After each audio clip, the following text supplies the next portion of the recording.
আপনারা সবাই কেমন আছেন? আলহামদুলিল্লাহ, আমি ভালো আছি। আমাদেরকে ভালো রাখে কে? আমাদেরকে সুস্থ রাখে কে? আমাদেরকে বিপদ দেন কে? আবার বিপদ থেকে উদ্ধার করেন কে? সে আল্লাহর জন্য মন থেকে পড়া যাবে না একবার আলহামদুলিল্লাহ পড়েন আমার সাথে। রব্বানা লাকাল হামদ হামদান কাসীরান তাইয়্যিবান মুবারাকান ফীহি লাকাল হামদু বিল ইসলাম লাকাল হামদু বিল কোরআন লাকাল হামদু বিল ঈমান।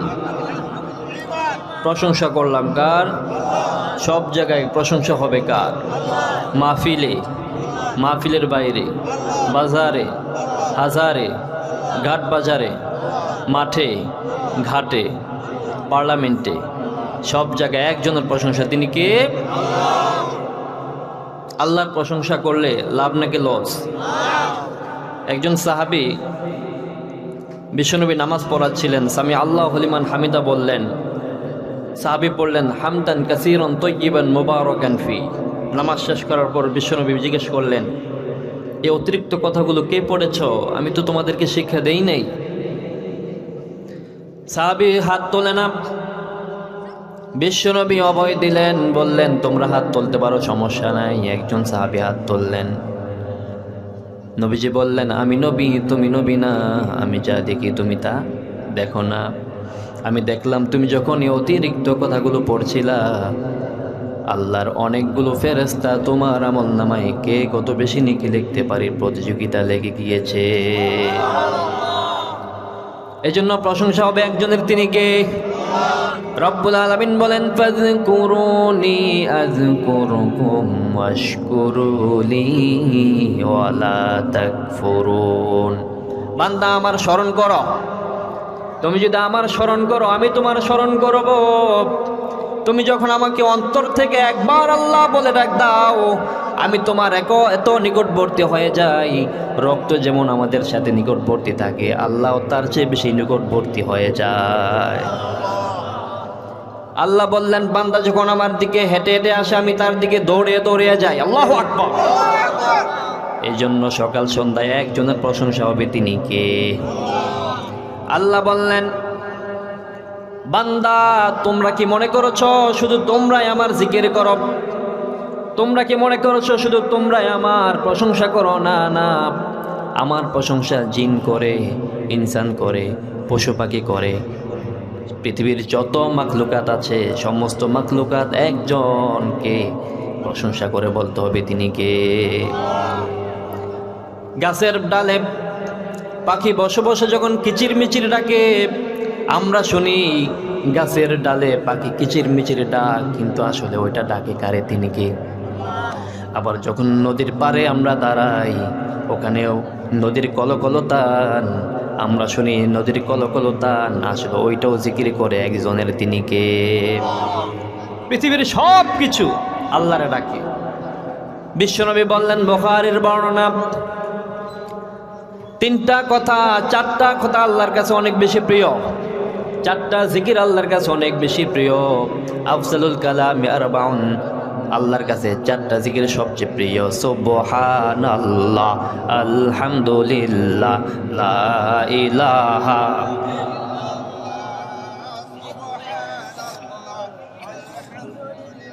জবান খুলে, জবান খুলে সবাই।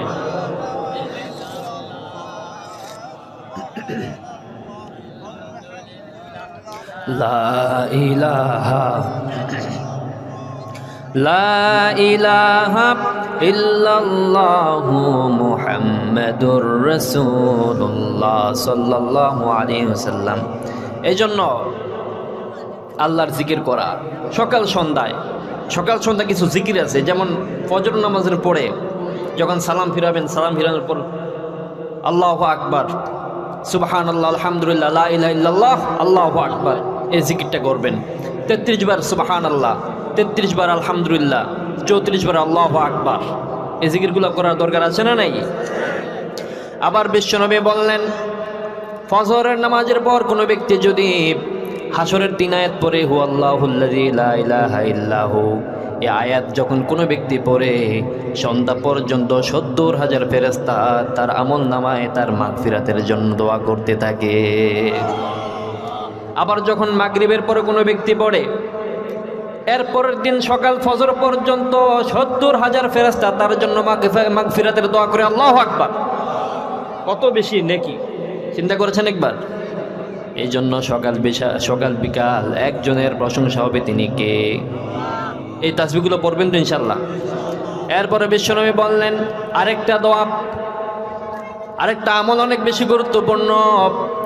বিশ্বনবী বললেন মান কারা আয়াতুল কুরসি ফি দুবুরি কুল্লি সালাতিন মাকতুবাতিন লাম ইয়ামনাহু মিন দুখুলিল জান্নাতি ইল্লা ইয়ামুত। প্রত্যেক ফরজ নামাজের পর কোনো ব্যক্তি যদি কোরআন থেকে সূরা আয়াতুল কুরসি পাঠ করে, ওই ব্যক্তিটা মৃত্যুর পর পরেই তাকে জান্নাতে ঢুকাই দিবেন কে? লোকটা মরে না তাই জান্নাতে যায় না, মরলে জান্নাত। আল্লাহু আকবার। এই জন্য প্রত্যেক ফরজ নামাজের পর আয়াতুল কুরসি সবার জানা আছে না? আর প্রত্যেক ফজরের পর এই তাসবিহগুলো এবং সূরা হাশরের ৩ আয়াত। বিশ্বনবী যখন মেরাজে গেলেন, আল্লাহ তাআলা নবীকে 3টা গিফট করলেন। 1 নাম্বার গিফট হচ্ছে 5 ওয়াক্ত নামাজ তার নবীকে দান করলেন। 2 নাম্বার গিফট হচ্ছে সূরা বাকারার শেষ 3 আয়াত। 3 নাম্বার গিফট, কোনো ব্যক্তি যদি শিরিক না করে মারা যায়, ওই ব্যক্তির আমলনামায় যদি কোনো গুনাহ থাকে কোনো সমস্যা নাই। এই জন্য অনেকগুলো তাসবিহ তাহলিল রব্বুল আলামিন আমাদের জন্য তিনি নির্দিষ্ট করে দিলেন আমাদের ভালোর জন্য। এগুলোর উপর যেন আমরা আমল করতে পারি, পড়ে আমিন। পৃথিবীতে এমন কোন কিতাব আছে যে কিতাব পড়লে সওয়াব? এই যে বিভিন্ন পোস্টার উপর দিয়ে লেখে 786 এটা দিয়ে বোঝাচ্ছে বিসমিল্লাহির রহমানির রহিম। আসলে আপনি বলেন 786 এটা যদি আপনি 786 বার পড়েন একটা সওয়াব হবে? কিন্তু যদি আপনি বিসমিল্লাহির রহমানির রহিম যদি এই বিসমিল্লাহ পড়েন, এটাতে সওয়াব আছে না নাই? আপনি পৃথিবীর অনেক গ্রন্থ আছে, তাওরাত আছে, জাবুর আছে, ইনজিল আছে, গীতা আছে, ত্রিপিটক আছে, উপনিষদ আছে, অনেক ধর্মগ্রন্থ আছে, অনেক ধরনের বাইবেল আছে, ওল্ড টেস্টামেন্ট, নিউ টেস্টামেন্ট, অনেক কিছু আছে। কিন্তু কোনো কিতাব পড়লে কি সওয়াব আছে নাকি? কিন্তু আপনি যদি কোরআনের একটা অক্ষর পড়েন, আপনার আমলনামায় 10টা নেকি লিখে দিবে কে? তার মানে এই কিতাব যিনি বানালেন, যিনি নাজিল করলেন, এই কিতাবের মধ্যে এত সুন্দর করে তিনি আমাদেরকে গাইডলাইন করলেন যে তোমরা যদি জান্নাতে মুক্তি পেতে চাও, আখিরাতের মধ্যে যদি মুক্তি পেতে চাও, দুনিয়াতে শান্তি পেতে চাও, তাহলে আমি এমন একখান কিতাব তোমাদের উপর নাজিল করে দিলাম, ওই কিতাবের অনুসরণ করার দরকার আছে না নাই? আমরা শুধু এই কিতাব দিয়ে শুধু পড়বই না, আমরা চাই এই কিতাব দিয়ে সমাজ পরিচালনা হোক, এই কোরআন দিয়ে রাষ্ট্র পরিচালনা হোক, কোরআন দিয়ে সারা পৃথিবী পরিচালনা হোক, চাই কি চাই না? তাহলে এই কোরআন পার্লামেন্টে থাকার দরকার আছে না নাই? কোরআন পার্লামেন্টে থাকার দরকার আছে না নাই? কারা কারা চাই 2 হাত তুলে আল্লাহর দেখায় দেন। হাত নামান। মাশাআল্লাহ, আল্লাহ যেন আমাদেরকে তৌফিক দান করে পড়ে আমি। এছাড়া কোনো শান্তি নেই। কোরআনের আইন যখন আপনার দুনিয়াতে নাজিল হয়ে যাবে, সমাজে নাজিল হয়ে যাবে, দেখবেন যে আপনি মন খুলে ঘুমাতে পারবেন, আপনার দরজা খুলে আপনি ঘুমাতে পারবেন, কেউ আপনার সম্পদের দিকে তাকাবে না। আজকে সৌদি আরব আপনি দেখেন, সেখানে আজান যখন হয়ে যায় তখন সাথে সাথে শাটার মাটা সব খোলা, দোকান সব খোলা, সবাই চলে যায় মসজিদে। কারণ ওরা জানে চুরি করলে হাত কাটা আছে না নাই? রব্বুল আলামিন বলেন ওয়াস-সারিকু ওয়াস-সারিকাতু ফাকাতউ আইদিয়াহুমা, যারা চুরি করবে, নারী হোক পুরুষ হোক, তাদের হাতটা কেটে দিবেন কে? এটা আল্লাহর বিধান। এই বিধানটা সৌদি আরবে অন্য কিছু থাক বা না থাক, এই বিধানটা কিন্তু আছে। চুরি করলেই হাত কেটে দিবে। বাংলাদেশে যদি একটা বিধান চালু থাকতো, তাহলে সারা বাংলাদেশে কোথাও কি কোনো চুরির ঘটনা ঘটতো না। তার মানে আপনি যতই র্যাব বাহিনী বানান, যতই আপনি পুলিশ প্রশাসন বানান, যতই আপনি সব কিছু করেন না কেন, তারপরে কি মানুষ হেদায়েত হচ্ছে? মানুষের কি চুরি বাটপারি কমতেছে? কমতেছে না তো। তার মানে কোরআনের বিকল্প কিছু নাই। কোরআনের আইন যখন সমাজে প্রতিষ্ঠিত লাভ করবে, সমাজের মানুষ সবাই সংশোধন হয়ে যাবে। জেনা বেবিচার করলে ৮০ তোররা মেরে তাকে সাঙ্গেসার করে দেওয়া, এটা কোরআনের আইন কি আইন না? সুতরাং কোনো ব্যক্তি যদি জেনা করার পরে যদি কোনো ব্যক্তির উপর এরকম হদ জারি করে, শাস্তি জারি করে, বাংলাদেশের কোনো প্রান্তে জেনার ঘটনা ঘটবে নাকি? তার মানে আপনি কোরআনের আইন ছাড়া সমাজ কখনো শান্তিময় হতে পারে না, রাষ্ট্র কখনো শান্তির দেখা পেতে পারে। এই জন্য এটা এমন এক কোরআন আল্লাহ নাজিল করলেন, এই কোরআন সমস্যা যেখানে সমাধান সেখানে করে দিয়ে আসে, যেখানে সমস্যা সেখানে সমাধান এই কোরআন করে দিয়ে আসে। এই জন্য কোরআন সমাজে বাস্তবায়িত হোক, সেটা আমরা চাই কি চাই না? আল্লাহ যেন এই কোরআন দিয়ে সমাজটা আমরা গঠন করতে পারি, পড়ে আমিন। সমাধান চাও যদি জীবনে মরণে, ফিরে যাও খোঁজে নাও চোখ রাখো কোরআনে। সমাধান চাও যদি জীবনে মরণে, ফিরে যাও খোঁজে নাও চোখ রাখো কোরআনে। If you want a solution তো দুনিয়া ও আখিরাত, go back have a look holy in the কোরআনে। ঠিক কি না? শান্তি যদি পেতে চান তাহলে কোরআনের আইন দরকার আছে না নাই? আল্লাহ যেন তৌফিক দান করে, পড়ে আমিন।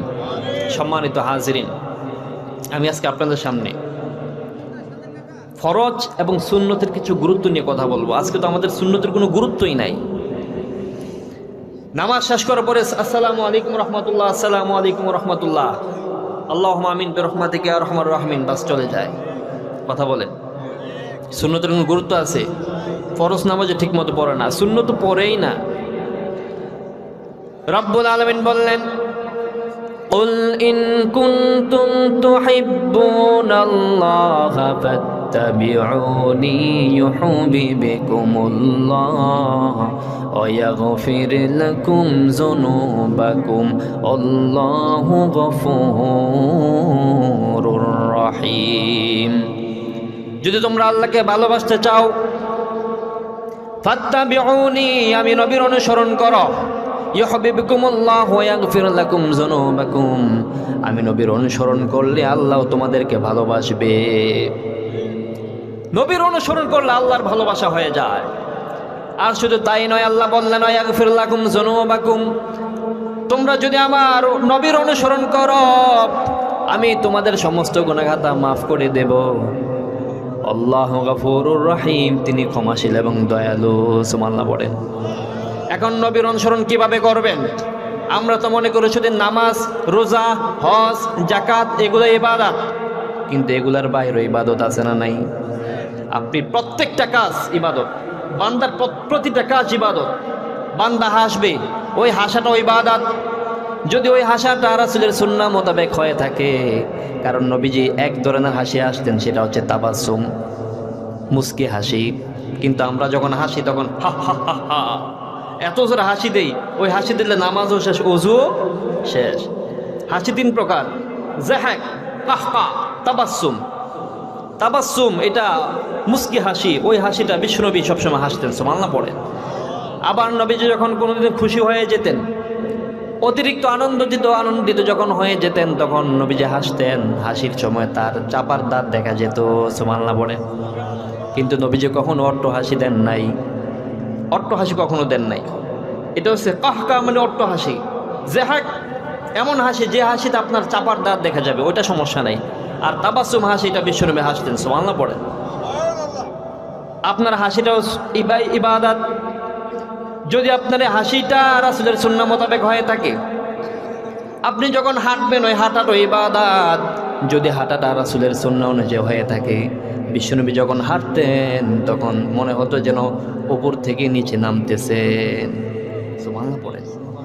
এতটা জীর্ণ শীর্ণ, এতটা নিজেকে ছোট মনে করে তিনি হাঁটতেন। অথচ নবীজির চাইতে, সব চাইতে কোনো মানুষ, কোনো মহামানুষ দুনিয়া আগমন করছে? আছে নাকি? এত বড় মহৎ মানুষ, তারপর তিনি, তার মধ্যে কোনো অহংকার ছিল না। হাঁটার সময় নিজেকে খুব জোরে শুরু করে তারপরে হাঁটতেন। সুবহানাল্লাহ পড়েন। সুতরাং ওই হাঁটাটাও আপনার জন্য কি ইবাদত। কিন্তু আমরা যখন হাঁটি তখন আমাদের হাঁটার মধ্যে অহংকার আছে না নাই? আমরা যখন হাঁটি তখন মনে হয় যেন আমাদের পা মাটিতে লাগে না। যখন ক্ষমতার মালিক হই, টাকার যখন মালিক হয়ে যায়, পয়সাওয়ালা যখন হয়ে যায়, ক্ষমতাওয়ালা যখন হয়ে যায়, বাহুবল যখন থাকে, তখন আমাদের পা মাটিতে লাগে না। এমন ডাকাত আছে না নাই? সমাজে এরকম অনেক ডাকাত আছে। বনি ইসরাইলের সময় এক ব্যক্তি অহংকার বশত সে জমিনের মধ্যে হাঁটতেছিল। হঠাৎ করে জমিন দুই ভাগ হয়ে যায়। ওই ব্যক্তিটাও জমিনের ভিতরে গেড়ে গিয়েছে। কিয়ামত পর্যন্ত নিচে যেতেই থাকবে নাউজুবিল্লাহ পড়ে। আমরা যখন জমিনের মধ্যে হাঁটি, অহংকার প্রদর্শন করে যখন হাঁটি, তখন জমিন আল্লাহর কাছে বলে, আল্লাহ, এই অহংকারের ভার আমি নিতে পারি না, আমাকে একটা সুযোগ দাও, তাকে আমি খপ করে ধরে ফেলি। তার অহংকার আমার সহ্য হয় না। আল্লাহ বলে, একটু ছাড় দিই, দেখিতে সঠিক হয়ে যায় কিনা, দেখি সে সংশোধন হয়ে যায় কিনা। বুঝতে পেরেছেন কথা? জমিনের মধ্যে হাঁটা, ওই হাঁটাটাও একটি ইবাদত, যদি ওই হাঁটাটা রাসূলের সুন্নাহ অনুযায়ী হয়ে থাকে। রান্নাঘর থেকে পার্লামেন্ট পর্যন্ত কিভাবে আপনি জীবন পরিচালনা করবেন, ওইটা রাসূলের জীবনীতে আছে না নাই? রাসূল সাল্লাল্লাহু আলাইহি সাল্লাম কিভাবে আপনি বাথরুমে যাবেন, কোন পা দিয়ে যাবেন, কোন পা দিয়ে বের হবেন, মসজিদে কোন পা দিয়ে ঢুকবেন, কোন পা দিয়ে বের হবেন, এটাও রাসূল শিক্ষা দিয়েছে, ঠিক কিনা বলেন? মসজিদে যখন ঢুকবেন ডান পা দিয়ে ঢুকবেন, যখন বের হবেন বাম পা দিয়ে বের হবেন। বাথরুমে যখন ঢুকবেন তখন কোন পা, যখন বের হবেন কোন পা। যাওয়ার সময় পড়বেন, আল্লাহুম্মা ইন্নী আউযু বিকা মিনাল খুবুসি। যখন এই দোয়াটা পড়বেন, আপনার সমস্ত অনিষ্টতা থেকে রক্ষা করে দিবেন কে? এই জন্য রাসূলের সুন্নাহ অনুযায়ী সবসময় চলতে হবে। এই সুন্নতের অনেক বেশি দাম, অনেক বেশি দাম। বিশ্বনবী বললেন, মান আহাব্বা সুন্নতি ফাকাদ আহাব্বানি ওয়া মান আহাব্বানি কানা মাই ফিল জান্নাহ। যারা আমার সুন্নতকে ভালোবাসলো, মান আহাব্বা সুন্নতি, যারা আমার সুন্নতকে ভালোবাসলো, আমার সুন্নতের অনুসরণ যারা করলো, ফাকাদ আহাব্বানি, সে যেন আমি নবীকে ভালোবাসলো। ওয়া মান আহাব্বানি কানা মাই ফিল জান্নাহ, আর যে আমাকে ভালোবাসলো সে আমার সাথে কোথায় থাকবে? আরো জোরে বলেন, কোথায় থাকবে? মালিক তুমি জান্নাতে, তোমার পাশে আমায় একটি ঘর বানিয়ে দিও, একটি ঘর বানিয়ে দিও। সে বিভীষিকাময় মহাদিনে তোমার প্রতিবেশী করে নিও। মালিক তুমি জান্নাতে, তোমার পাশে আমার একটি ঘর বানিয়ে দিও, একটি ঘর বানিয়ে দিও। পড়ি আমিন। নবীজির সাথে জান্নাতে থাকার দরকার আছে না নাই? কারা কারা নবীজির সাথে জান্নাতে থাকতে চান? লিল্লাহি তাকবীর, নারে তাকবীর। হাত নামা। আল্লাহ যেন আমাদের সবাইকে জান্নাত হিসেবে নসিব করে পড়ে আমিন। আমার ভাইয়েরা, এই জন্য প্রতিটা কাজ যদি আপনার রাসূলের সুন্নাহ অনুযায়ী হয়ে থাকে, আপনার প্রতিটা কাজ আপনার ইবাদতের মধ্যে গণ্য হবে। আমার ভাইয়েরা, নবীজি সাল্লাল্লাহু আলাইহি সাল্লাম তার প্রতিটা সুন্নাতের ব্যাপারে নবীজি বললেন, শেষ জামানায় কোনো ব্যক্তি যদি আমার একটা সুন্নাত জিন্দা করে, সে যেন 700 গলাকাটা শহীদের সমান তার আমলনামায় দিয়ে দেবে কে? 100 থেকে 700 গলাকাটা শহীদের সমান সওয়াব তার আমলনামায় দিয়ে দেবে কে? একটা সুন্নাত জিন্দা করলে। মেসওয়াক করা কি বলেন? নামাজের পরে, যদি নামাজের আগে যদি আপনি সুন্নত এই সুন্নত যদি পালন করেন, আপনার আমলনামায় সওয়াব দিবে কে? আবার বিশ্বনবী বললেন, নামাজের জন্য কোনো ব্যক্তি যখন অজু করে, অজু করার পরে শাহাদাতের আঙ্গুলি যখন উপরে উঠাই দিয়া ওই ব্যক্তি যদি পড়ে আশহাদু আল্লা ইলাহা ইল্লাল্লাহ ওয়া আশহাদু আন্না মুহাম্মাদান আবদুহু ওয়া রাসূলুহু, বিশ্বনবী বললেন দাখালাত জান্নাতুল আবওয়াবুস সামানিয়াত আবওয়াব, ওই জান্নাতের 8টা দরজা তার জন্য খুলে দিবে কে? সে যে কোনো দরজায় দিয়েছে প্রবেশ করতে পারবে। সামান্য একটু দোয়া, খুব বেশি সময় নেয় না, বেশি সময় লাগে নাকি? পড়েন আমার সাথে, আশহাদু আল্লা ইলাহা ইল্লাল্লাহু ওয়া আশহাদু আন্না মুহাম্মাদান আবদুহু ওয়া রাসূলুহু। এই দোয়াটা যদি কোনো ব্যক্তি একবার পাঠ করে আল্লাহ তাআলা তার জন্য জান্নাতের 8টা দরজা খুলে দিবেন। আবার বিশ্বনবী বললেন জান্নাতের 8টা দরজার মধ্যে এমন একটা দরজা আছে, ওই দরজাটার নাম হচ্ছে রায়্যান, লা ইয়াদখুলুহু ইল্লা সাইমুন। ওই দরজা দিয়ে একমাত্র কেবলমাত্র শুধুমাত্র রোজাদার ব্যক্তি ব্যতীত কেউ ওই দরজা দিয়ে প্রবেশ করতে পারবে না। রায়্যান নামক দরজা দিয়ে শুধু একমাত্র রোজাদার ব্যক্তিরা প্রবেশ করবে। এই জন্য ওযু করার পরে দোয়াটা পড়বেন। রাজি আছেন ইনশাআল্লাহ? আজকে আসেন, সবসময় তো আমরা ওয়াজ শুনি, এখানে আমরা কিন্তু বিভিন্ন জায়গায় মাহফিল করি, তখন আমরা দেখি বুঝি আমরা যে 3 শ্রেণীর শ্রোতা আমরা পাই। এক শ্রেণী হচ্ছে তারা বক্তা দেখতে যায়, বক্তারা দেখতে কেমন, বক্তারা পছন্দ করছে একটু বসবে আবার চলে যাবে। আরেক শ্রেণীর মানুষ শ্রোতা হচ্ছে তারা বক্তার আওয়াজ শুনতে চায়, তার টোনটা শুনতে চায়, তার ভয়েসটা কেমন, সুন্দর কিনা, ভালো লাগলে বসবে, না লাগলে বাস আসসালামু আলাইকুম। 3 নাম্বার যারা আসে তারা আলহামদুলিল্লাহ ওয়াজ শোনার জন্য আসে, আমল করার জন্য আসে, যে হুজুর কি মেসেজটা দিব ওই মেসেজটা আমরা বাড়িতে নিয়ে যাব এবং এটার উপর আমরা আমল করে আমরা আল্লাহর কাছে আমরা পানাহ চাবো। সুবহানাল্লাহ পড়েন। তো আমি ওই ধরনের শ্রোতা চাই যারা বক্তাও দেখতে আসবে না, বক্তার কণ্ঠ শুনতে আসবে না, শুনতে আসবে একমাত্র আল্লাহর কোরআন। ঠিক কিনা বলেন? আল্লাহ যেন আমাদেরকে 3 নাম্বার হওয়ার তৌফিক দান করে, পড়ি আমিন। আমার ভাইয়েরা, এই জন্য বিশ্বনবী মুহাম্মদুর রাসূলুল্লাহ সাল্লাল্লাহু আলাইহি সাল্লাম যখন খানা খেতেন তখন তিনি দস্তরখানা বিছিয়ে খানা খেতেন। দস্তরখানার মধ্যে যদি কোনো ভাত বা কোনো কিছু পড়ে যেত ওই খাবারটাও তুলে নিয়ে তিনি খেতেন। সুবহানাল্লাহ বলেন। আবার যখন তিনি খাবার খাওয়ার সময় আঙ্গুল চষে খেতেন, বর্তমান সায়েন্টিস্ট এটার উপর রিসার্চ করে তারা দেখলো যে আঙ্গুল চষে খাওয়ার পর পেটের মধ্যে হজম শক্তি বৃদ্ধি পায়। সুবহানাল্লাহ পড়েন। 1500 বছর আগে নবীজি সাল্লাল্লাহু আলাইহি ওয়াসাল্লাম এটা বলে গিয়েছেন, এটা দেখাই গেছেন। তার মানে এটার উপর রিসার্চ করে বর্তমান এই যে চিকিৎসা বিজ্ঞানী তারা দেখলো যে এটা তো অনেক বড় উপকার। নবীজি সাল্লাল্লাহু আলাইহি ওয়াসাল্লাম যখন ঘুমাতেন তখন তিনি ডান কাঁধ হয়ে ঘুমাতেন। তারা চিন্তা করলো যে ডান কাঁধ হয়ে কেন ঘুমাতেন, তখন তারা রিসার্চ করলো যে কি এমন উপকার হয়, তখন তারা দেখলো যে হার্টের জন্য অনেক ভালো ডান কাঁধ হয়ে শুলে। সুবহানাল্লাহ পড়েন। চিন্তা করেছেন আপনি? প্রতিটা নবীজি সাল্লাল্লাহু আলাইহি ওয়াসাল্লামের প্রতিটা কাজ উম্মতের জন্য অনেক বেশি উপকারী, এবং এগুলো নিয়ে এখন অনেক বেশি রিসার্চ হচ্ছে, অনেক অ্যানালাইসিস হচ্ছে, গবেষণা হচ্ছে।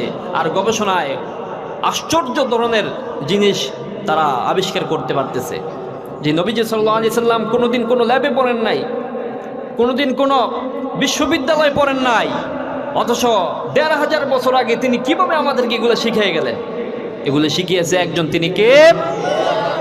আমার নবী বলেন ইন্নামা বুইসতু মুআল্লিমান, আমি শিক্ষক হিসেবে দুনিয়াতে এসেছি। আপনি যখন ইংল্যান্ডে যাবেন, ইংল্যান্ডের এক মিউজিয়ামের মধ্যে লেখা আছে as a father, as a teacher, as a law giver, as a law maker, as a reformer of the society, as a messenger, as a commander, Muhammad is the superman of the world. আল্লাহু আকবার। বাবা হিসাবে, শিক্ষক হিসাবে, সমাজ সংস্কারক হিসাবে বিশ্বনবী শুধু একজন নবী নন, তিনি সারা পৃথিবীর মানুষের জন্য একটা সুপারম্যান হয়ে দুনিয়াতে এসেছেন। সুবহানাল্লাহ পড়ে। তার মানে আমরা কাকে আইডল মানব? আমাদের আইডল কি শাহরুখ খান? আমাদের আইডল কি সালমান খান, ঋত্বিক রোশন? তাহলে আমাদের আইডল কে? মুহাম্মদ সাল্লাল্লাহু আলাইহি ওয়াসাল্লাম। Never tell a lie in his life. এমন একজন নেতা, এমন একজন মহামানব, এমন একজন আশ্চর্যান্বিত একজন মানুষ যার জীবদ্দশায় একটা মিথ্যা কথাও তিনি বলেন নাই। আপনি কোন নেতাকে মানবেন? এখন আমরা যখন ইউপি চেয়ারম্যানের কাছে যাই, সে আমাদেরকে একটা সার্টিফিকেট দেয়, চারিত্রিক সার্টিফিকেট আছে না নাই? কিন্তু বিশ্বনবীর চারিত্রিক সার্টিফিকেট দিয়েছেন কে? আল্লাহ বললেন, ওয়া ইন্নাকা লাআলা খুলুকিন আযীম। ও নবী, আমি আপনার চরিত্র অনেক সুন্দর। ওয়া ইন্নাকা লাআলা খুলুকিন আযীম, আপনি চরিত্রবান, চরিত্রের উৎকৃষ্ট মানের প্রমাণ হচ্ছেন আপনি নিজেই। সুবহানাল্লাহ। চরিত্রের মহাপ্রকোষ্ঠে তিনি অধিষ্ঠিত। নবীজি সাল্লাল্লাহু আলাইহি সাল্লাম তার এই জীবনী আমাদের পড়ার দরকার আছে না নাই? কিন্তু আমরা তাদের জীবনী পড়ি না। এখন আমাকে যদি বলা হয়, আমাদের মধ্যে থেকে অনেকে আছে যারা শাহরুখ খানের এ টু জেড তার বায়োগ্রাফি সব কিছু বলে দিতে পারবে। এই বছরে কয়টা সিনেমা হিট হয়েছে, কয়টা সিনেমা ফ্লপ হয়েছে, সালমান খানের কি অবস্থা। যখন পেপার খোলে তখন শুধু ওই যে এগুলাই পড়ে, বিনোদন পৃষ্ঠা আছে না, এই বিনোদন পৃষ্ঠা পড়ে। কিন্তু নবীজি সাল্লাল্লাহু আলাইহি সাল্লামের বায়োগ্রাফি আমাদের জানা নাই। বর্তমান শিক্ষা ব্যবস্থা এমন হয়েছে, আমরা এরকম শিক্ষা ব্যবস্থা চাই না। আমরা চাই ক্লাস নার্সারি থেকে মাস্টার ডিগ্রি পর্যন্ত প্রত্যেকটা ক্লাসে নবীজি সাল্লাল্লাহু আলাইহি সাল্লামের জীবনী থাকবে বাধ্যতামূলক। ঠিক কিনা বলে? আমরা চরিত্রবান হতে চাইলে নবীজির জীবদ্দশায় তার কিভাবে তিনি জীবন পরিচালনা করেছেন এগুলা জানার দরকার আছে না নাই? এগুলো পড়লে একটা মানুষ তার চরিত্র সে ঠিকমতো গঠন করতে পারবে। সাহাবীদের জীবনী রাখা দরকার, নবীজি সাল্লাল্লাহু আলাইহি সাল্লামের জীবনী রাখা দরকার। এই জন্য আমরা যেন নবীজি সাল্লাল্লাহু আলাইহি সাল্লামের এই জীবনীটা পড়তে পারি, পড়ি আমিন। এই জন্য সুন্নতের অনেক বেশি কদর। আমার ভাইয়েরা, তিনজন সাহাবী হযরত আয়েশা রাদিয়াল্লাহু তাআলা আনহার কাছে গেলেন, গিয়ে বললেন, ওগো আম্মা জান, আল্লাহ নবী সাল্লাল্লাহু আলাইহি সাল্লাম কেমন আমল করতেন আমরা একটু জানতে চাই। হযরত আয়েশা বললেন, বলার পর তারা মনে মনে ভাবলেন যে নবীজি সাল্লাল্লাহু আলাইহি সাল্লামের অগ্রে পশ্চাতের সমস্ত গুনাহ মাপ। নবীজি কম কম আমল করে, কিন্তু আমরা তো গুনাহগার, আমাদের আমল বেশি করার দরকার আছে না নাই? তারা চিন্তা করলেন যে না, আমাদের আমল বেশি করতে হবে। নবীজির তো সব গুনাহ মাপ, তিনি যদি আমল নাও করেন কোনো সমস্যা নাই, কিন্তু আমাদের তো আমল করতে হবে। তাদের একজন বলল, ফাইন্নী উসাল্লিল লাইলা আবাদা, আমি সারা রাত দাঁড়িয়ে নামাজ পড়বো, ঘুমাবো না। আরেকজন বলল, আনা আসুমুদ দাহরা ফালা উফতিরা, আমি সারা দিন রোজা রাখবো, কখনো ইফতার করব না। আরেকজন বলল, আনা আতাজিলুন নিসা ফালা তাজাওয়াজু আবাদা, আমি কোনোদিন বিবাহ করব না। বিশ্বনবী যখন আসলেন তখন তিনি এই কথাগুলো শুনলেন, বললেন, হা কাজা, তোমরা কি কথাগুলো বলেছো? সাহাবীরা বললেন, জি রাসূলুল্লাহ, হ্যাঁ আমরা বলেছি। বিশ্বনবী বললেন, আল্লাহি লা আখশাকুম, আল্লাহর কসম করে বলি, আমার চাইতে আল্লাহকে তোমরা বেশি ভয় করো না, আমার চাইতে আল্লাহকে তোমরা বেশি ভয় করো না, ভালোবাসো না। আমি নবী নিজে রাতে কিছু অংশ ঘুমাই, আবার কিছু অংশ আমি দাঁড়িয়ে দাঁড়িয়ে সালাত আদায় করি। আল্লাহ তাআলা বললেন, ওয়া মিনাল লাইলি ফাতাহাজ্জাদ বিহি নাফিলাতাল লাক আসা আন ইয়াবআসাকা রাব্বুকা মাকামাম মাহমুদা। রাতের কিছু অংশ আপনি সালাত আদায় করেন। বিশ্বনবী বললেন, আমি রাতের কিছু অংশ ঘুমাই, আবার কিছু অংশ আমি দাঁড়িয়ে সালাত আদায় করি। আবার আমি বিবাহ করেছি, আমার সন্তান আছে, আবার আমি রোজাও রাখি, ইফতারিও করি, ইফতারি করে রোজা ভঙ্গও করি। সুতরাং ফামান রাকিবা আন সুন্নতি ফালাইসা মিন্নি, যারা আমার সুন্নতকে অনুসরণ করে না তারা আমার উম্মত হতে পারে।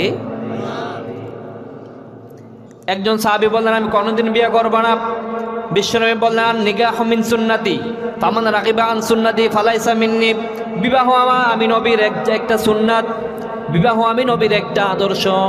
কোনো ব্যক্তি যদি এই আদর্শ না মেনে নেয় সে আমার উম্মত হতে পারে না। বিবাহের কথা বললে যুবক ভাইয়েরা আসে, এটা আমি জানি। আহা, মনের অনেক আকুতি। যুবক ভাইয়েরা এখানে আছেন অনেকে, বা বাড়িতে আছেন, ছেলের বাবা যারা আছেন দয়া করে ভাইদেরকে বিয়ে দিয়ে দেন, বিয়ে করাই দেন। যুবক যদি হয়ে থাকে 20-22-23 বছর যদি হয়ে থাকে বিয়ে করে দেন। যদি আপনার ছেলে কোনো অকারেন্স করে, কোনো গুনাহ করে, কোনো জেনা করে, ওইটার পাপের ভাগ আপনার কাঁধে বর্তাবে। কথা বলেন ঠিক কিনা? আপনি বলতেছেন যে হুজুর ছেলে তো এখনো প্রতিষ্ঠিত হয় নাই, এখন তো নিজের পায়ে দাঁড়ায় নাই, তাহলে এখন সে কার পায়ে দাঁড়ায় আছে? ছেলে কার পায়ে দাঁড়ায় আছে? সে তো নিজের পায়ে দাঁড়ায় আছে, প্রতিষ্ঠিত হয় না, হয়ে যাবে। রব্বুল আলামিন বললেন ওয়াইন আনকিহুল আয়ামা মিনকুম ওয়াস-সালিহিনা মিন ইবাদিকুম ওয়া ইমাইকুম, মেয়েদের মধ্যে যাদেরকে তোমাদের পছন্দ হয় তাদেরকে তোমরা পছন্দ করে বিয়ে করে ফেলো। এরপর আল্লাহ বললেন কোনো সমস্যা নাই, কোনো ভয় নাই, আর্থিক সমস্যা আমি সমাধান দিচ্ছি। ইয়াকুনু ফুকারা ইউগনিহুমুল্লাহু মিন ফাদলিহি, যদি তোমরা গরিব হয়ে থাকো, আর্থিক দৈন্যতা যদি তোমাদের থাকে, তাহলে আমি আমার ফজল ও করম দিয়ে তোমাদেরকে বিত্তশালী বানাই দেব। সুবহানাল্লাহ পড়েন। আল্লাহ যদি আমাদের রিজিকের ব্যবস্থা নেন, রিজিকের দায়িত্ব যদি তিনি নেন, তো আপনারা তো সমস্যা কি এত ভাবেন কেন? আপনি আপনার বৌমাটা আসবে, সে তার রিজিক নিয়ে আসবে, আপনারা তো মাথা কামানোর দরকার নেই। কথা বলেন ঠিক কিনা? সে তার রিজিক নিয়ে আসবে, আপনারটা খাবে না সে। আল্লাহ তাআলা 3 কারণে খুশি হয়ে যায়।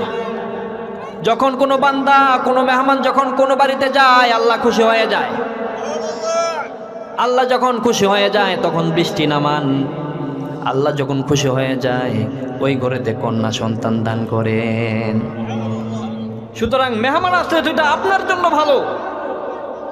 আপনার ঘরে যদি মেহমান আসে, আপনার রিজিকে হায়াতে বরকত দান করবেন কে? এই জন্য মেহমান আসলে কোনো দিন কপাল কুচকাবেন না, মন খারাপ করবেন না, শুকরিয়া করবেন কার? তাহলে মেয়ে একটা আসলে আপনার সমস্যা কি? আল্লাহ তো নিজে বলছে যে আমি তোমাদের রিজিকের দায়ভার আমি নিলাম, আমি তোমাদেরকে ধনী বানাই দেব। আর আপনি বলতেছেন যে ছেলে এখনো প্রতিষ্ঠিত হয়নি। আরে ভাই, প্রতিষ্ঠিত হয়ে বিয়ে করলে ছেলের চুলদারি সব পাকবে, শেষ পর্যন্ত বউ পাবে না। শেষ পর্যন্ত বউ কপালে জুটবে না।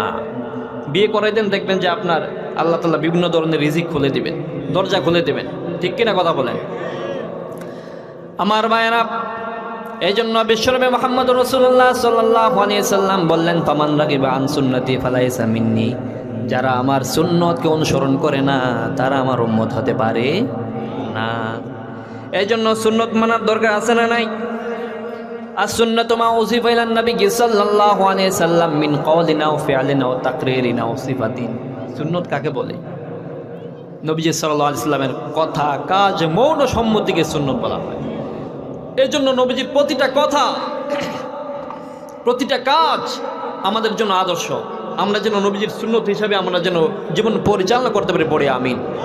এই জন্য সুন্নতের অনেক গুরুত্ব আমি তুলে ধরলাম। এখন আমি একটু ফরজের গুরুত্ব তুলে ধরতেছি। ফরজের গুরুত্ব, পৃথিবীর সব সুন্নত যদি একসাথে করেন, পৃথিবীর সব তাহাজ্জুদ যদি একসাথে করে নেন, পৃথিবীর সব আমল যদি আপনি একসাথে করেন, একটা ফরজের যদি এক পাল্লায় রাখা হয়, পৃথিবীর সব আমল যদি আরেক পাল্লায় রাখা হয়, ফরজের পাল্লাটাকে ভারী করে দেবেন কে?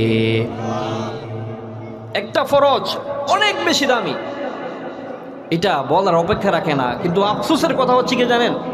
মানুষ একটা মারা গেছে, অ্যানাউন্সমেন্ট হয়েছে আজকে জোহর নামাজের পর অমুকের জানাজা। দেখা গেছে যে জানাজায় মানুষের ঢল নামে, কিন্তু আসলেই আপনারা বলেন জানাজা ফরজ নাকি সুন্নাত নাকি ওয়াজিব? ফরজে কিফায়া, তার মানে সবার পক্ষ থেকে 2-4 জন আদায় করে দিলে সবার পক্ষ থেকে আদায় হয়ে যাবে। কিন্তু নামাজ, এটা কি আপনার পক্ষ থেকে আমি আদায় করতে পারবো নাকি? আপনারটা আপনি পড়তে হবে, আমারটা আমাকেই করতে হবে। কোনো ব্যক্তি যদি, কোনো পাগল, সে যদি সুস্থ হয়ে যায়, যে ওয়াক্তে সে সুস্থ হলো ওই ওয়াক্তের নামাজ তার জন্য ফরজ করে দিয়েছেন কে? কোনো নাবালেগ ব্যক্তি যদি কোনো ওয়াক্তে বালেগ হয়ে যায়, ওই বালেগের উপরে ওই ওয়াক্তের নামাজ ফরজ করে দিয়েছেন কে?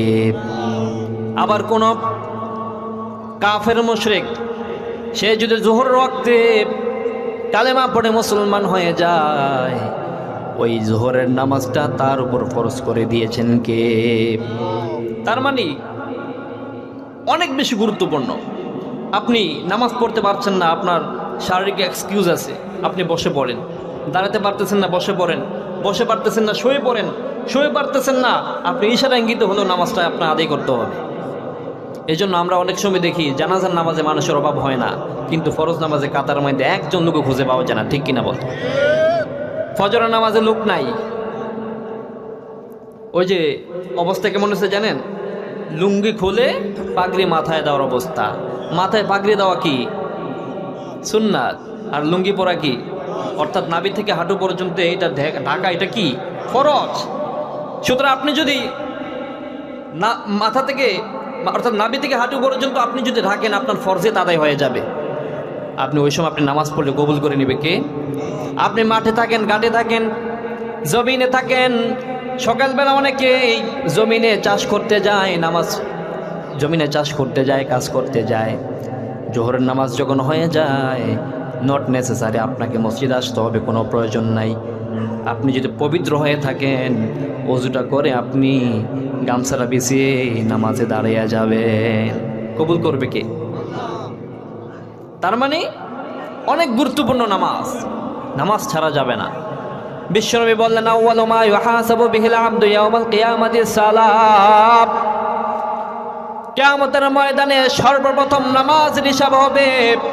ফামান আফলাহা ওয়া আনজাহা, কোন ব্যক্তির নামাজ যদি সঠিক হয়ে যায়, তার পরবর্তী স্টেপগুলো সহজ করে দিবে কে? আকাদ খাবা ওয়া খাসিরা, আর কোন ব্যক্তির যদি নামাজের হিসাব ঠিক মতো দিতে না পারে, পরবর্তী স্টেপগুলো কঠিন করে দিবেন কে? অ্যাকচুয়ালি সামনে বাড়তে পারবেন না। এই জন্য নামাজ পড়তে হবে আপনাকে। কিন্তু নামাজ কিভাবে পড়ব?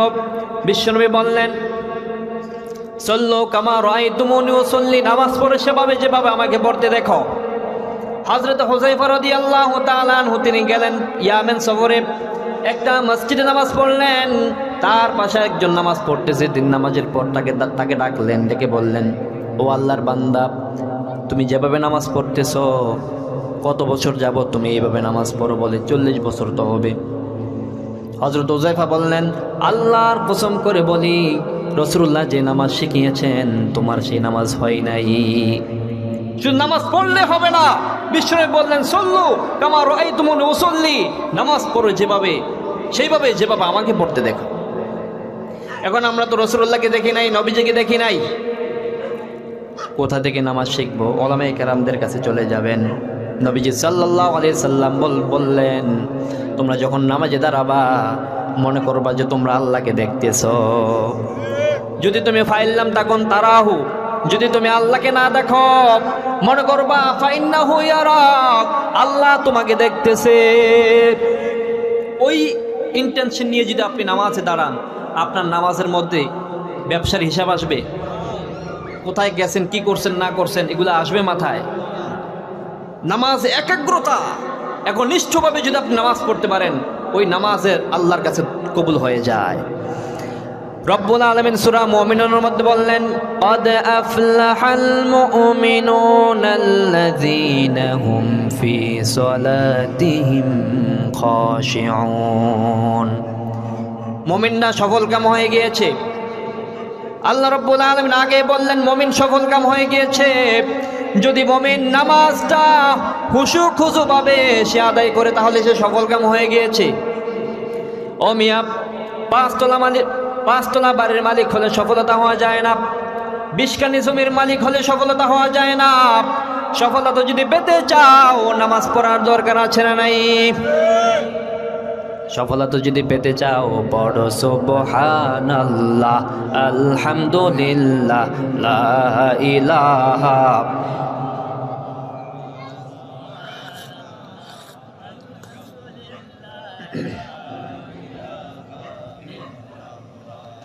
লা ইলাহা ইল্লাল্লাহু মুহাম্মাদুর রাসূলুল্লাহ সাল্লাল্লাহু আলাইহি ওয়াসাল্লাম।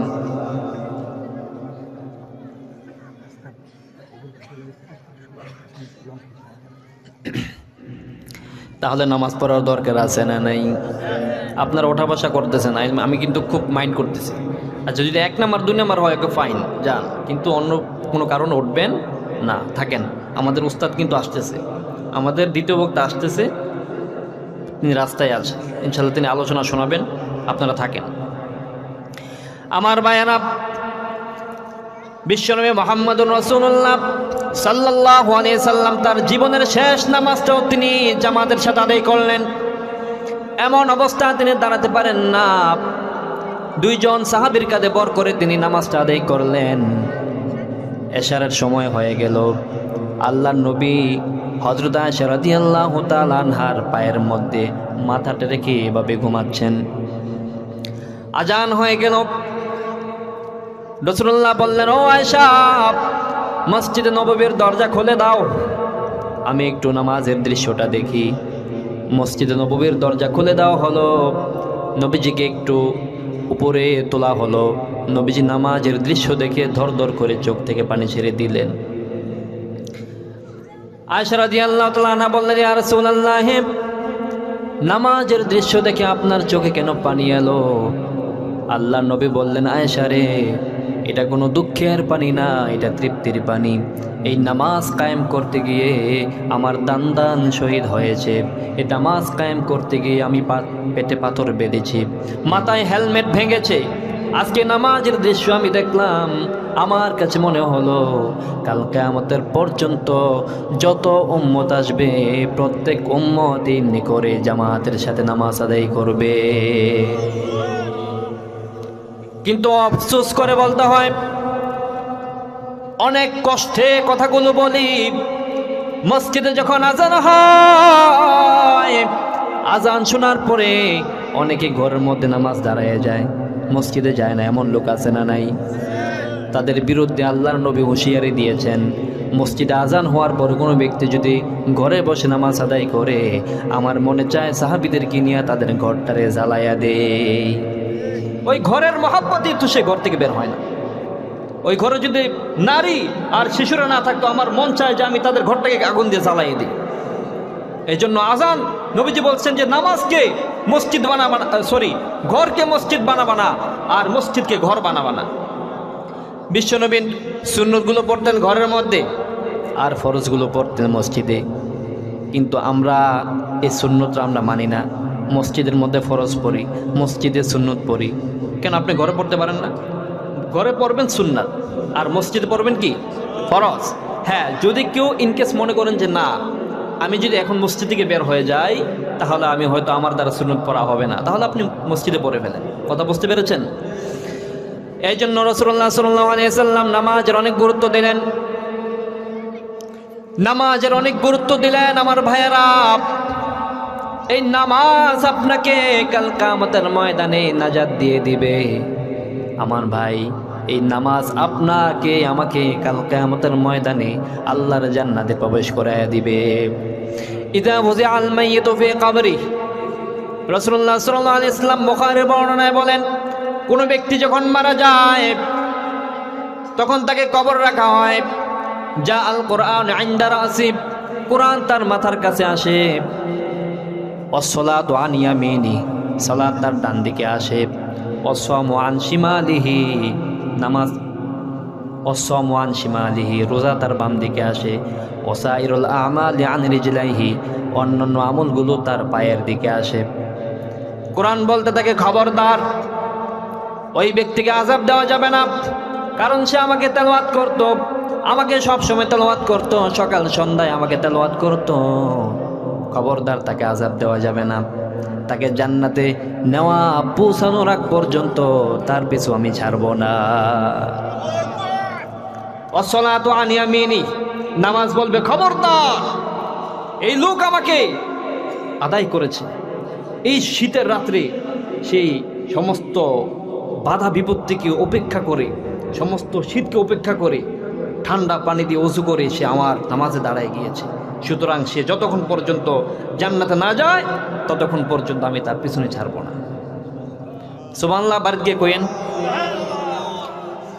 রোজা বলতেছে, খবরদার, খবরদার, এই ব্যক্তি আমাকে সকাল থেকে সন্ধ্যা পর্যন্ত স্ত্রী সহবাস, সব ধরনের পানা আর খাবার থেকে, খানাপিনা থেকে সে বিরত থেকেছে, সব ধরনের গুনাহ থেকে সে বিরত থেকেছে। সকাল থেকে সন্ধ্যা পর্যন্ত সে আমাকে আদায় করেছে, রোজা রেখেছে। খবরদার খবরদার, ওকে জান্নাতে নিয়ে যাওয়ার আগ পর্যন্ত তার পিছু আমি ছাড়ব না। অন্যান্য সুন্নত ফরজ, অন্যান্য সাদেকা আমলগুলো তারাও বলবে খবরদার, সে আমাকে সাদেকা করেছে, সুন্নত বলবে সে আমাকে সব সময় আমাকে আদায় করেছে, সুতরাং তাকে জান্নাতে নিয়ে যাওয়ার আগ পর্যন্ত তার পিছু আমরা ছাড়ব না। তার মানে বোঝা গেল কি, নামাজ যদি আপনি পড়েন, নামাজ আপনার পক্ষে সাক্ষ্য দিবে। রোজা যদি আপনি রাখেন, রোজা আপনার পক্ষে সাক্ষ্য দিবে। হজ যদি আপনি করেন, হজ আপনার পক্ষে সাক্ষ্য দিবে। কোরআন তেলাওয়াত যদি আপনি করেন, কোরআন আপনার পক্ষে সাক্ষী দিবে। বিশ্বনবী বললেন, ইন্না হাযিহি সূরা মানিআতুম মিন আযাবিল কবর। কোরআনের মধ্যে এমন একটা সূরা আছে, ওই সূরাটা তেলাওয়াত করলে কবরের মধ্যে কোনো আযাব হবে না। বলেন তো সূরাটার নাম কি? মাশাআল্লাহ মাশাআল্লাহ, আপনারা তো আমার চেয়ে বেশি জানেন, তো আমার এখানে শুধু শুধু বসাই দিয়েছেন। আলহামদুলিল্লাহ। আমি যখন মাঝে মধ্যে, ওই যে গত পরশুদিন আমার দেবিদ্যার একটা প্রোগ্রাম ছিল, কুমিল্লা দেবিদ্যার, তো আমি সেখানে আয়াতুল কুরসির তাফসির করছিলাম। তো আমি শ্রোতাদেরকে বললাম যে কোরআনের মধ্যে সবচেয়ে মর্যাদাবান আয়াত কোনটা। তখন জেনারেল একজন শিক্ষিত একজন পার্সন তিনি দাঁড়ায় গেলেন যে আমি জানি। তো বললাম যে কি? তিনি বললেন যে আয়াতুল কুরসি। আমি খুশি হয়ে তাকে 500 টাকা হাদিয়া দিলাম। অনেক ভালো লাগলো। আসলে এরকমভাবে এখন এই বেসিক নলেজগুলো আমাদের জানার দরকার আছে, শেখার দরকার আছে। পড়বেন, পড়া ছাড়া কোনো উপায় নাই। আল্লাহ নিজেও বললেন, ইকরা বিসমি রাব্বিকাল্লাযী খালাক। নবী আপনি পড়েন না কার নামে? কার নামে? আল্লাহ নিজে ইকরা পড়ো শব্দ দিয়ে তিনি কোরআন নাজিল করলেন। সুবহানাল্লাহ পড়েন। নবীজি সাল্লাল্লাহু আলাইহি সাল্লাম যখন হেরা গুহায় তিনি ধ্যানমগ্ন, জিবরাইল আমিন আসলেন, বললেন ইয়া রাসূলুল্লাহ আপনি পড়েন। বিশ্বনবী বললেন মা আনা লা বিকারিন, আমি পড়তে জানি না। ফেরেশতা 3 বার বললেন, বিশ্বনবী বললেন যে আনা লা বিকারিন, আমি পড়তে জানি না। জিবরাইল আমিন তাকে, বিশ্বনবীকে এভাবে ধরে তার বুকের সাথে বুকে চাপা দিলেন আর বললেন ইকরা বিসমি রাব্বিকাল্লাযী খালাক খালাকাল ইনসানা মিন আলাক। ইকরা রাব্বুকাল আকরামুল্লাযী আল্লামা বিল কলম আল্লামাল ইনসানা মা লাম ইয়ালাম। পড়না আল্লাহু আকবার। ইকরা বিসমি রাব্বিকাল্লাযী খালাক, পড়ো তোমার প্রভুর নামে যিনি তোমাকে বানালেন, সৃষ্টি করলেন। খালাকাল ইনসানা মিন আলাক, যিনি আলাক থেকে মানুষ বানালেন। ইকরা রাব্বুকাল আকরাম, পড়ো তোমার রবের নামে যিনি সম্মানিত। আল্লাযী আল্লামা বিল কলম, যিনি মানুষকে কলম দ্বারা শিখালেন। আল্লামাল ইনসানা মা লাম ইয়ালাম, এমন কিছু শিখালেন যা মানুষ আগে জানতো। আমাদেরকে শিখিয়েছেন কে? আমাদেরকে শিক্ষা দিয়েছেন কে? রব্বুল আলামিন সূরা আর রহমানে বললেন আর রহমানু আল্লামাল কোরআন খালাকাল ইনসানা আল্লামাহুল বায়ান। আর রহমান তিনি দয়াময়, তিনি দয়ার সাগর, তিনি রহমতের সাগর। আল্লামাল কোরআন, কোরআন শিখিয়েছেন কে? খালাকাল ইনসান, মানুষ বানালেন কে? আল্লামাহুল বায়ান, আমাকে ওয়া শিখাইছে কে? বয়ান তিনি শিখিয়েছেন। এই জন্য বিষ্ণু বলতেন যে ইন্নাল বায়ান লাসিহরান, বয়ান এটা জাদুর মতো কাজ করে। এই যে আপনারা আমার বয়ান শুনে তো মাশাআল্লাহ আলহামদুলিল্লাহ অনেকে আসছেন। বর্তমানে আমাদের এই বাংলাদেশে সবচেয়ে পপুলার বক্তার নাম কি? মাশাআল্লাহ, তার একটা আলোচনায় লক্ষ লক্ষ মানুষ। সুবহানাল্লাহ বলবেন না? তার কারণ তার উপস্থাপনা, তার রচনা শৈলী, তার যে কথা বলার স্টাইল, এটা সবাইকে মুগ্ধ করেছে। এজন্য মানুষ পঙ্কপালের মতো তার আলোচনা শুনতে, তার কণ্ঠ শুনতে মানুষ বীর জমায়, লক্ষ লক্ষ মানুষ একত্রিত হয়ে যায়। তো এটা একটা বয়ান হচ্ছে একটা জাদুর মতো কাজ করে মানুষের হৃদয়ে। এই জন্য আল্লাহ বললেন আল্লামাহুল বায়ান, রব্বুল আলামিন বয়ান শিখালেন। আমাকে বয়ান শিখাইছে কে? আবার আপনাদের প্রধান বক্তা মুফতি ইব্রাহিম খলিল বিক্রমপুরী সাহেবকে বয়ান শিখিয়েছেন কে? এজন্য তিনি সব কিছু করে নেওয়ালা। আমার বায়ানা, বলছিলাম যে কথা, আল্লাহ তাআলা নামাজকে সবার জন্য বাধ্যতামূলক করে দিলেন। এই নামাজ পড়ার দরকার আছে না নাই? আমার ভাইয়েরা, আল্লাহ তাআলা বললেন কদ আফলাহাল মুমিনুন আল্লাযীনা হুম ফি সলাতিহিম খাশিউন। ওই ব্যক্তিটা সফল যে নামাজে দাঁড়িয়ে খুশু খুজুর সাথে, বিনয়ের সাথে, একাগ্রতা চিত্তে, একনিষ্ঠ মন নিয়ে যে নামাজ দাঁড়ায়, ওই ব্যক্তি সফল কাম। সুবহানাল্লাহ।